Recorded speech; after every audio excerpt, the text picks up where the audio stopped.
માત્ર 5,000ની લીધી રીતિમાં યુવતીને નગ્ન કરી મારવાનો ગંભીર બનાવ. વડોદરા શહેરના સમા સાવલી રોડ પર આવેલા ફિલિંગ વેલનેસ સ્પામાં બનેલી એક અત્યંત શરમજનક અને અમાનવીય ઘટના સામે આવી છે, જ્યાં સ્પાના માલિકોની મનમાની અને ગુંડાગીરી સ્પષ્ટપણે દેખાઈ આવી હતી.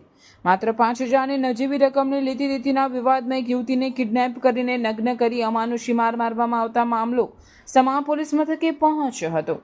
વડોદરા શહેરના સમા સાવલી રોડ પરની ફિલિંગ વેલનેસ સ્પામાં પીડિતા રોશની શેખ યુવતી કામ કરી રહી હતી. આ સ્પામાં કામ કરતી અન્ય છોકરી શિવાની પાસેથી 5,000 ઉછીના લીધા હતા. રૂપિયાની લેતી દેતીના મુદ્દે વકાર શિવાની અને ફજેર યુવતી મળીને કુલ 3 લોકોએ રોશનીને સ્પામાંથી કિડનેપ કર્યા બાદ તેઓ તેને જેપી પોલીસ સ્ટેશન હદ વિસ્તારમાં કોઈ અજાણી જગ્યાએ લઈ ગયા. ત્યાં જઈને તેમણે રોશનીને નગ્ન કરી ગરદાપાટું અને અન્ય સાધન વડે ખૂબ જ માર્યો. ભોગ બનનાર રોશની શેખે આ અંગે સમા પોલીસ સ્ટેશનમાં ફરિયાદ નોંધાવી છે. સમા પોલીસે તાત્કાલિક કાર્યવાહી કરીને ત્રણેય આરોપીઓ વકાર શિવાની અને ફજીરી નામની વ્યક્તિની અટકાયત કરી છે. પોલીસે આરોપીઓ વિરુદ્ધ અપહરણ, મારામારી અને નગ્ન કરીને અત્યાચાર ગુજારવાના ગંભીર આરોપો હેઠળ ગુનો નોંધી કાયદેસરની કાર્યવાહી હાથ ધરી છે. અત્રે ઉલ્લેખનીય છે કે આવા ખૂણા ખાચરામાં ચાલતા સ્પા પર પોલીસ ક્યારે કડક વલણ અપનાવશે?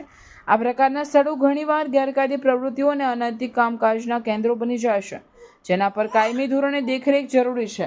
મહિલાઓ માટે કામના સ્થળે આટલી અસુરક્ષા હોય તો તેઓ ક્યાં જશે? આ ઘટના શ્રમજીવી મહિલાઓની સુરક્ષા પર ગંભીર પ્રશ્નચિહ્ન મૂકે છે.